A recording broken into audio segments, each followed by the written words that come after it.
Ready, set. Hey, Coach. Good afternoon. David Hood with TigerNet.com. And talking to people up at Louisville, they talk about when you got there, it was so evident you were wanting to change the culture, whether it was even giving tours of the facilities, making sure people are involved, wanted. How important was that for you from day one to instill a Jeff Brohm / Louisville type culture there?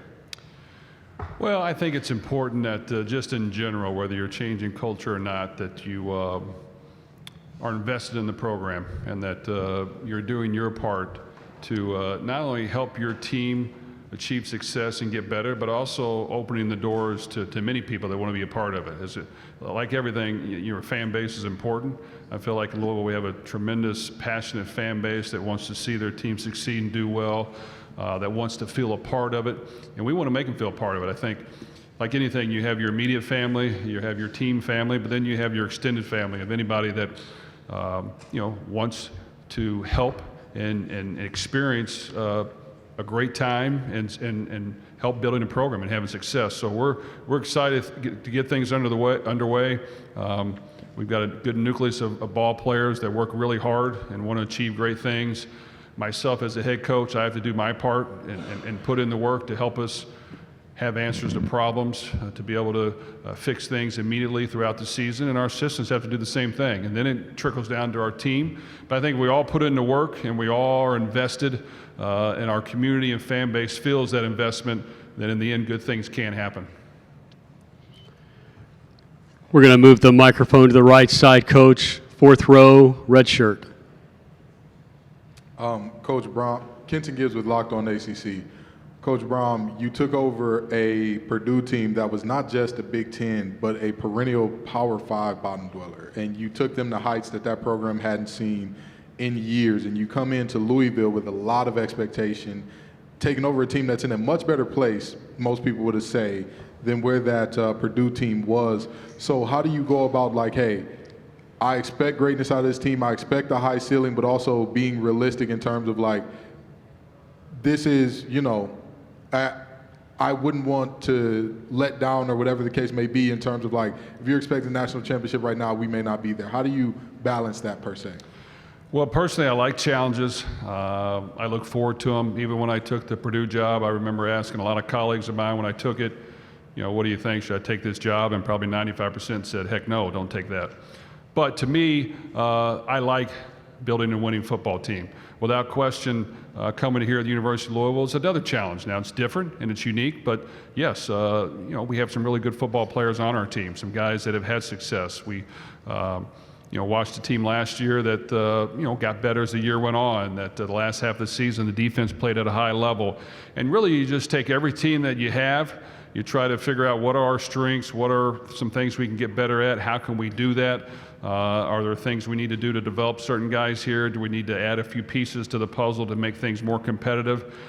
But in today's age of college athletics, it's about winning now. It's about doing it, in my opinion, with our current football team and then any new pieces we've added. And we want to do that in year one, and it's important that you do that. So I just think if you build a competitive environment where our guys are working hard every day, that they understand that if you put in the work, you'll have a chance to do great things.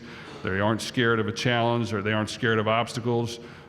They feel like that we have a group of coaches that are going to work with them on a daily basis to help them improve and get better, that anything can happen. So we're going to take this challenge head on and look every opponent directly in the eye and go out there and compete on a weekly basis come game day. And I think if you do that and you're willing going into the season knowing that, we could lose a game or two, how are you going to handle those losses will determine how the season goes. So if we can find ways to improve, find ways to get better, find ways to win some close games, find ways to win on the road, it can definitely lead to success.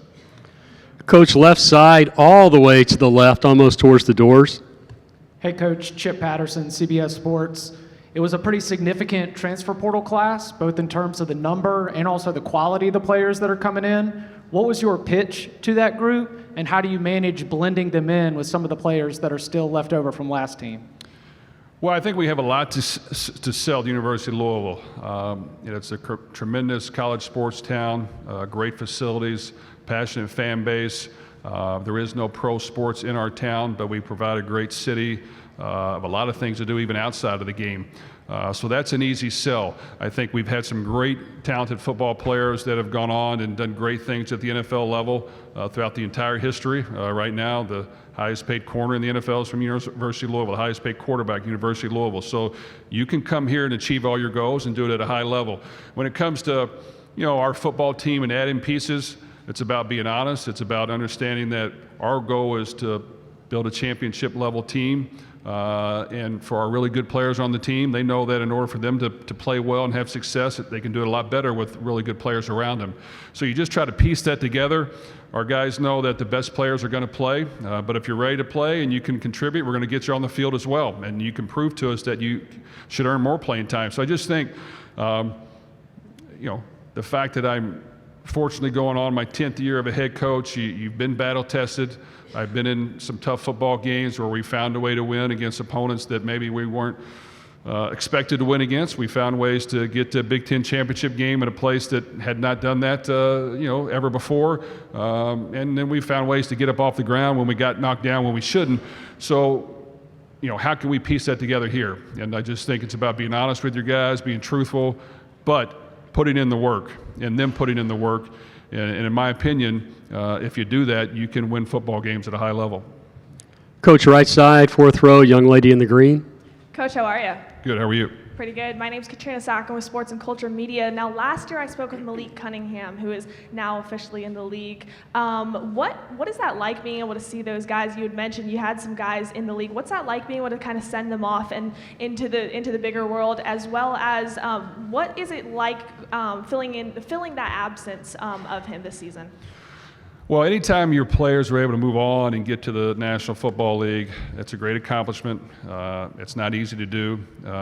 These young men put in a lot of time, a lot of hours, a lot of effort, a lot of hard work in order to achieve that goal. And, while they're doing it, we want to make sure we help teach them how to live a balanced life of getting your education, finding something you want to do beyond the game of football, getting better off the field as well, and relating to people and having a good life in general. But, when it comes to Malik Cunningham, I was a fan of his from afar, watched him play a lot, dynamic player, could carry a team on his shoulders. He gets an opportunity to now go play for the Patriots and probably assume a dual role of a lot of different things. So we're happy for him. And I just think that all these guys in college athletics, they work hard. They want to have a chance to play at the highest level. And as a former player myself, you want to provide that for them. And I think if you do that and you do it over the long haul and you do it the right way, it will continue to bring in others as well that want to achieve those same goals. We've got about 6 minutes left with Coach. Coach, to your left side, fourth row. How you doing, Coach? Good. Deshaun Miner, CFB Nation. L's up, Coach. What's up? I have a question. It's two parts. The first part is that you actually got coached by Howard Schellenberger from 1989 to 1993, and recently they just announced that Louisville and Miami are going to be competing for that trophy. Can you talk to us about what your relationship is with your old ball coach? And then the second part is, you are a former Louisville football player who is now returning to his alumni to coach. What does that mean to you specifically? Well, on the first question, coming back to where I'm from and where I played at, it's a great honor. It's a great opportunity. At the same time, it requires some pressure that, I don't want to let people down. There's a lot of people that may think a certain way about me, and I want to make sure we build on that. And in order to do that, you've got to win, and you've got to play a competitive brand of football, and you've got to find a way to elevate the program, and you've got to be consistent in your approach and be a good person along the way. So I just think you got to learn from your mistakes in the past. You got to piece it all together. You got to be aggressive in your approach, and you got to attack every day in order to win. And I think one thing, when it's right in your backyard, you got to go to bed every night knowing, you better work a little bit extra hard today and this week in order to get it done, because you want to be able to look in the mirror when the season's over.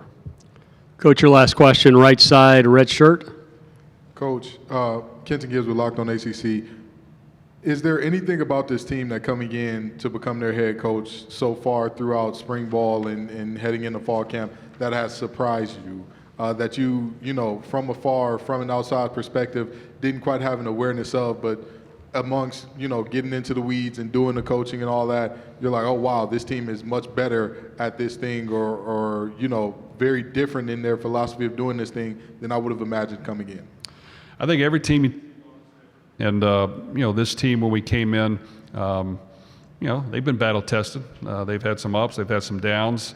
They're hungry. They want to achieve greatness. You know, we've got some really good components to our team, some great experience. They've done a lot of really good things, mixed in with some youth that maybe is right on the cusp of getting that done. And then we've added some new pieces to provide competition and to try to help us win.